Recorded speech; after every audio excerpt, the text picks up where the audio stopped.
And we will start the formal bit of the meeting. And this is the Exmoor National Park Authority Final Accounts Committee of Thursday, the 1st of December, 2022. Item 1, apologies for absence, Judy. John Petrinos, Vivian White, Stephen Huxley. And Evelyn Stacey is joining us online. Yes, Chairman, I'm here. Thank you, Evelyn. Declarations of interest. Any members have any declarations of interest? Good, thank you very much. And item 3, to approve as correct records the minutes of the meeting of the Final Accounts Committee held on the 11th of January 22. Wow. Just about remembering. Thank you very much, Mike. I'd like to second. Seconded. In favour? Yeah. Thank you very much. And to consider any matters arising from those minutes. Anyone got any questions there? Don't have any members of the public sat there, so there's no public speaking. We'll move to item 5. Yeah, very much a relief. Consider the report of the Chief Finance Officer. So over to you, Gordon. Thank you, Chair. So I'm happy to introduce to the committee Gareth Mills and Liam Royal from Grant Thornton, and their primary purpose today is to present their audit findings report for their work on the 21-22 statement of accounts. Thanks very much, Gordon, and thank you, Mr. Chairman, and afternoon to all members. So if I take members through some of the key messages in the ISA 260 report, starting on page 3 of the link on the website, headed up section 1 headlines. So the ISA 260 report is one of our key reports of the year, summarising the key messages coming out of our audit of the park's accounts. The audit was conducted as planned during September through to the earlier part of this month. Last month now we're into December. A combination of working on site with Gordon and his team and colleagues and also remotely. I think key messages to flag up to members in terms of outcomes from the work.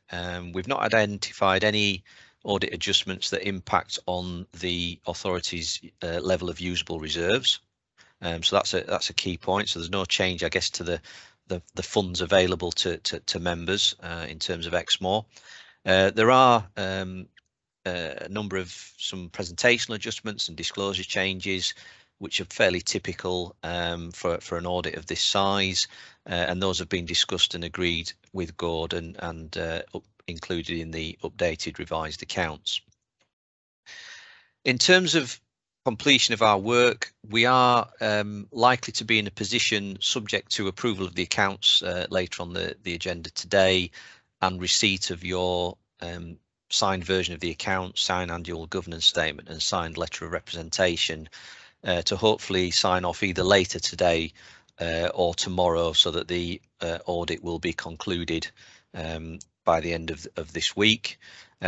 We've received the assurance letter from the pension fund auditor of Somerset Pension Fund this morning, and that has identified some issues that they've identified as part of the audit of the pension fund, with some sort of unadjusted errors within their work. However, when you review it against the proportion of the assets of the pension fund that are identified as Exmoor's, those issues, whilst above our sort of trivial level from an Exmoor point of view, the errors are not above the 108,000 that's our revised level of materiality. So that doesn't preclude us from issuing a clean opinion either later today or tomorrow. So the audit in essence is essentially completed. Just over the page, in terms of page 4, value for money arrangements. So that work is ongoing. We expect to conclude that by February. There are no significant weaknesses or issues in that value for money work that we've identified to date, and there's nothing that's again stopping me issuing my opinion on the accounts audit in terms of anything that the value for money audit has identified. So again, we'll conclude that in the new year and report that in due course to the authority early in the new year. The rest of the report, Mr. Chairman, highlights some key points in terms of materiality on page 6. So as I mentioned earlier, we revised our materiality level up a little bit on receipt of the draft accounts in the summer compared to the materiality that we included in our audit plan earlier in the year, and that's set out on page 6. Significant risks start on page 7. And no sort of further issues to report on those points. On page 8, we've got the pension fund work, and as I say, we've received that pension fund assurance letter just this morning. Moving on in terms of estimates and judgments, nothing of significance to report to members starting on page 10 in terms of how you've valued your assets and how you've calculated your share of the Somerset Pension Fund. Page 12 is a summary of other issues we have to report in the ISA 260. In common with last year, we've got an additional disclosure in the letter of representation that relates to a balance of monies that the authority holds in a bank account, but is not actually the authority's money and therefore correctly excluded from the accounts, and that's consistent with the prior year. The value for money section on pages 15 and 16 again just highlights that the work's currently ongoing, but there's no areas of significant risk or significant weakness identified. And as I say, we'll get that concluded by February next year, which is within the permitted timescale for concluding VFM work. Section 4, just to confirm that we are independent of Exmoor and therefore we can issue an objective opinion on your accounts. And whilst there's a more detailed breakdown of audit fees at Appendix D, our final fees are as per the proposed fees in our audit plan from earlier in the year. We then into the appendices, Chair, and that includes some recommendations on page 19, principally around sort of capital accounting, all of which have been discussed and agreed with Gordon, and then a continuing area in terms of accruals reviews on recommendation 4 on page 20. We followed up the prior year recommendations on page 21, and we note the payroll and IT SLA with Somerset County Council that will be picked up following the local government reorganisation within the region as part of that review next year. Small number of audit adjustments highlighted on page 22. All of which have been processed in the updated accounts, and again, just to be really clear, none of which affect the usable reserves or the true financial position, if you like, of the authority. The proposed audit opinions at Appendix E, starting on page 25. Again, key point to note on all of that is that is proposed a clean, unqualified opinion, which is a good outcome for the authority, and it does highlight that the value for money work is ongoing and will be reported separately.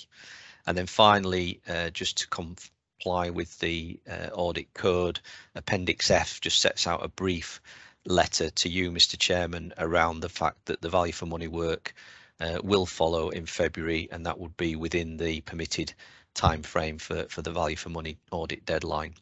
So I think from my perspective, I think the audit has gone well.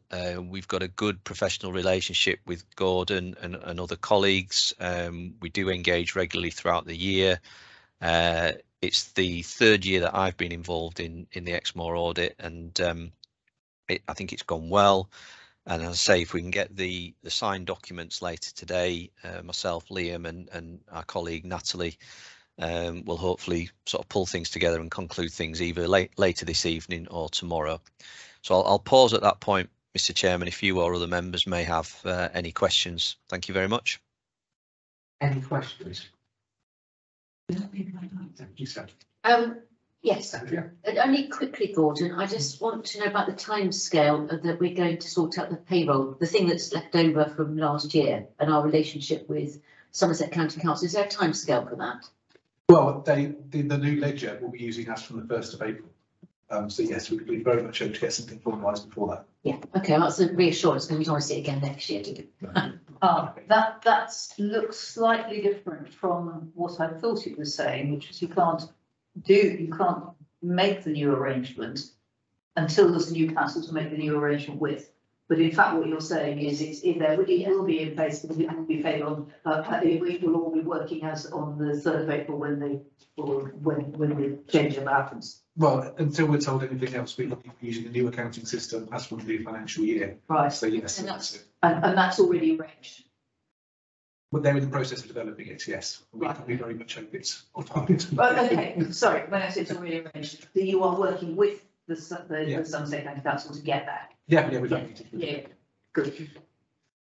I thought there was just that one element, Gordon. We very much hope that it will be. It's a big job for them. It's a big job for them. Obviously, you know more about it than me, but obviously bringing together 5 different organisations, different payrolls, different information systems, all sorts of asset registers. So yes, So optimistic. People will need to Finally be go- paid. That is Yes. that, you know, there is no Yeah. question that anybody can not be paid. No, exactly. Right. That's good. Any other questions, Mike? Laid out very clearly and precise. Yeah. Congratulate you for doing so. Gordon, of course. Evelyn, any comments? No, Chairman. It is very comprehensively presented, and for once, I don't have any questions. Thank you. So we will move on. We have our recommendations here. But you have a couple other bits to do first, don't you? well, if you're happy, Chair, just to receive to adopt the statement of accounts with the changes in as an Annex 3, and also if we're happy to issue the letter of representation as in Annex 2, Yeah. and there'll be a range of signatures to receive as I well. propose that. Can I have it? We'll also. Okay. Right. That is unanimous, which is ideal. Thank you very much. Now, green piece of paper. The statement of accounts will be signed. Anything else, Gordon, that you need to? Nothing further from me, Chair. In which case, well, thank you very much, Gareth, Yes. and thank you for a nice, clear approach for us to be able to see what's going on here, because these can actually be a sort of exercise in smoke and mirrors otherwise. Yes, For yes. an awful lot of us that are not doing this kind of role that you do. But it does set it out clearly, and it does provide that, as the couple of queries that we've just had highlight the fact that that continuity has been quite useful to check how things have progressed. Yes, indeed, and I mean local authority accounts generally are not the easiest things to read through at the best of times. But no, thank you for that. And I suppose from a continuity point of view, I've certainly said to my colleagues in the southwest that I'm more than happy to continue as the engagement lead for next year in 22-23, and because I do enjoy the national park sector. As I say, I've got another 2 national parks alongside yourself, so you know, hopefully that can continue for next year. And if we can, you know, Liam and Natalie as well, who's 2 people who've worked on the Exmoor audit sort of on and off over a number of years. So I think that, you know, that there's got to be a balance in terms of familiarity and independence, but I think it's worked quite well this year with Liam and Natalie liaising with Gordon and his team. So thank you very much, Mr. Chairman and other members. And Gordon, just to let you know, Liam and I will be online this afternoon, this evening, to receive the signed documents, and we'll pull things together at our end. And thank you very much. Right. But I will record our thanks to yourself, Gareth, Liam and Natalie for your work on this, and how much it is appreciated working with you at the time. I'm sure it makes it that much easier for Gordon working in that with a group that then understands the queries and the situation that we have, which is obviously quite unique as that type of local authority, isn't it? It is, yeah. So thanks, Mr. Chairman. And Liam and I'll pass that on to Natalie, who's beavering away back in the Bristol office as we speak, tying up a few loose ends. So we'll pass that on to her. Thank you. Lovely. Thank you very much indeed, Gareth.